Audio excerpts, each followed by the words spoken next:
दिल्ली के अंदर उद्योग तो नहीं लगने दिए, कोई रुचि भी नहीं ली, लेकिन इसने बांग्लादेशी घुसपैठियों को और रोहिंग्या को जरूर बसाने का काम किया है।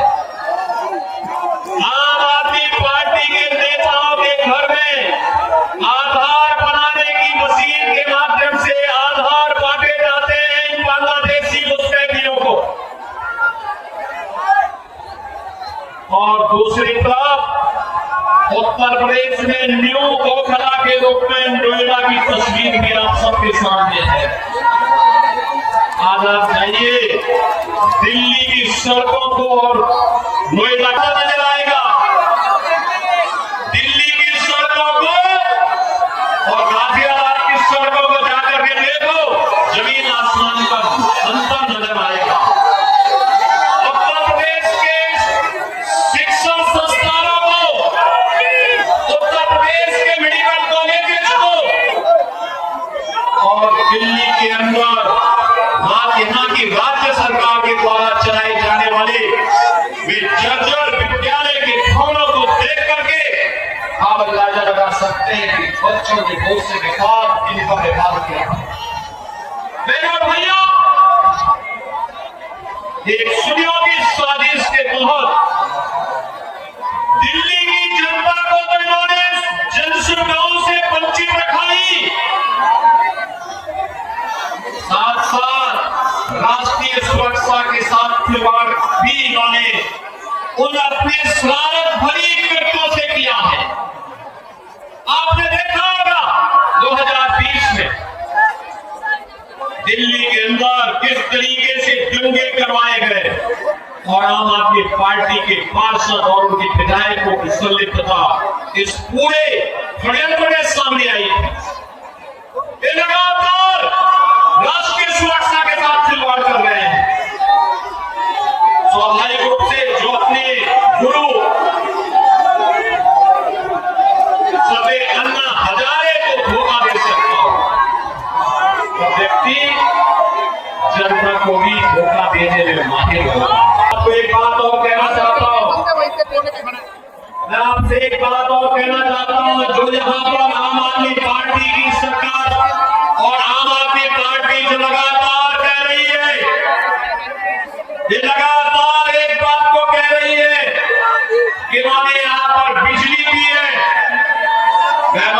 एनडीएमसी का क्षेत्र जहाँ बिजली मिलती है 24 घंटे, वो गृह मंत्रालय और शहरी विकास मंत्रालय भारत सरकार के अंतर्गत आता है। शेष दिल्ली में पावर कट देश के किसी भी बड़े महानगर से, किसी भी नगर से ज्यादा पावर कट। मैं कह सकता हूँ उत्तर प्रदेश की आबादी 25 करोड़ की है, हर जिला मुख्यालय को 24 घंटे की बिजली आज के दिन पर हम दे रहे हैं, और बिजली का पर यूनिट दाम उत्तर प्रदेश में एक सामान्य उपभोक्ता के लिए तस्वीर को बदसूरत कर रहे हो, राष्ट्रीय सुरक्षा के साथ खिलवाड़ कर रहे हो। ऐसे लोगों को सत्ता में दोबारा आने का कोई अधिकार नहीं होना चाहिए, कोई अधिकार नहीं होना चाहिए। आज आपके सामने भारतीय जनता पार्टी की डबल इंजन की सरकार है, आपके पास काम करती हुई अगल बगल के राज्यों में नजर आ रही है। उत्तर प्रदेश है, हरियाणा है, राजस्थान है, मध्य प्रदेश है, छत्तीसगढ़ है। इन सभी राज्यों में जाकर के देखो। मैं कल एक न्यूज पढ़ रहा था कि पंजाब की कुछ बहनें आम आदमी पार्टी के कार्यालय का घेराव की है, श्री अरविंद केजरीवाल के घर का घेराव की है, और ये किस बात को लेके कही है कि जो वायदा किया था इन्होंने पंजाब में सरकार बनाने के पहले कि 1000 रुपया हर महिला को देंगे, ये दिया ही नहीं, और वे महिलाएं इसने घेराव करने के लिए आई। इन्होंने यहाँ पे दिल्ली में भी घोषणा की कि मुल्ला और मौलवी को यहाँ पर पहले से ही ये लोग वेतन देते थे। आज दिल्ली की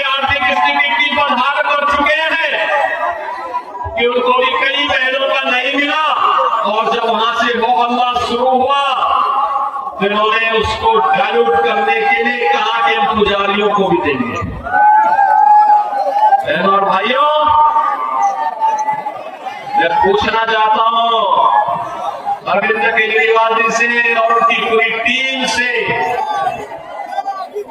क्या किसी मंदिर के सुंदरीकरण की कार्य योजना को उन्होंने कभी आगे बढ़ाया, कभी बढ़ाया?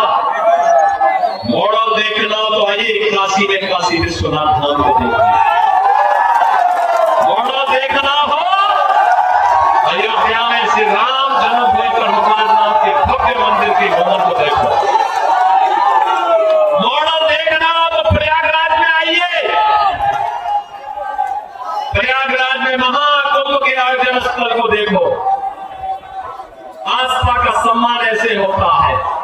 1000 से अधिक ऐसे विरासत से जुड़े हुए धार्मिक और आध्यात्मिक स्थलों के पुनरुद्धार और सुंदरीकरण का कार्य के लिए उत्तर प्रदेश के अंदर चल रहा है या पूरा हो चुका है।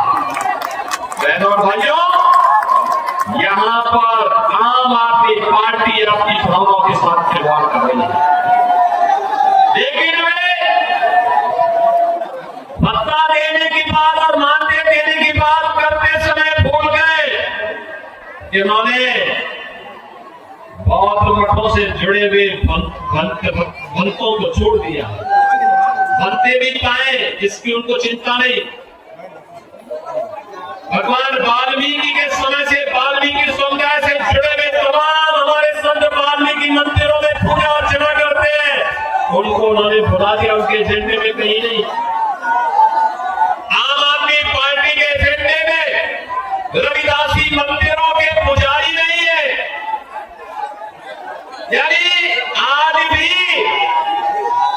इनकी तुष्टीकरण की जो पॉलिसी चली आ रही है, बांटो और राज करो की पॉलिसी चली आ रही है, वह अभी भी मानदेय और सरकारी पैसे से उस मानदेय या भत्ता देने में भी उसमें लोग परहेज नहीं कर पा रहे हैं।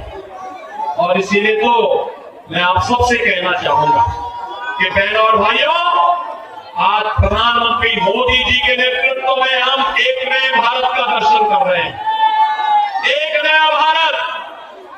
अगर हमें काशी में काशी विश्वनाथ का दर्शन कराता है तो उत्तराखंड में केदारपुरी में भगवान केदारेश्वर का भी भव्य मंदिर का पुनरुद्धार का कार्य वहां चल रहा है। मध्य प्रदेश में महाकाल का महालोक है, उत्तर प्रदेश के विंध्यवासिनी में मां विंध्यवासिनी का धाम भी एक नए कॉरिडोर के रूप में विकसित हुआ है। अयोध्या में 500 वर्षों के बाद फिर से रामलला विराजमान हो गए हैं। और इस अवसर पर मैं आप सबसे अपील करना चाहूंगा, यह समय है जैसे उत्तर प्रदेश डबल इंजन सरकार का लाभ प्राप्त कर रहा है, एक साथ एक स्वर में सभी सरकारें मिल करके विकास को ध्यान में रख करके, युवाओं के भविष्य को ध्यान में रख करके, अन्नदाता किसानों के भविष्य को ध्यान में रख करके, बहन और बेटियों की सुरक्षा को ध्यान में रख करके, व्यापारियों की सुरक्षा को ध्यान में रख करके अपना कार्य कर रही है। ऐसे ही दिल्ली के अंदर भी भारतीय जनता पार्टी नेतृत्व की डबल इंजन सरकार आनी चाहिए और डबल इंजन सरकार की शुरुआत आपने कर ली है। आपने कर ली है। याद करिए, जब से अरविंद केजरीवाल और उनके मंत्रियों को भ्रष्टाचार के मामले में जेल में बंद किया गया था, जेल से जमानत में छूटने के बाद इन्होंने कहा था कि जनता जनार्दन फैसला करेगी। अरे जनता जनार्दन ने तो लोकसभा चुनाव में फैसला कर दिया है। दिल्ली में 100% रिजल्ट प्रधानमंत्री मोदी जी के साथ रहा। चंदौलिया जी को आपने यहां से अपना सांसद चुन करके भेजा है, देश की संसद में भेजा है। तो जनता जनार्दन तो अपना फैसला कर ही चुकी है। और इस विधानसभा चुनाव में भी जनता जनार्दन फैसला करने को पूरी तत्परता के साथ खड़ी है। और इसी मैंने लेकर आया हूं। ये बहनों और भाइयों, इस किराड़ी विधानसभा क्षेत्र से भारतीय जनता पार्टी के अपने कर्मठ कार्यकर्ता, जिनका एक ही ध्येय है और वह है इस किराड़ी विधानसभा क्षेत्र को एक विकसित विधानसभा क्षेत्र के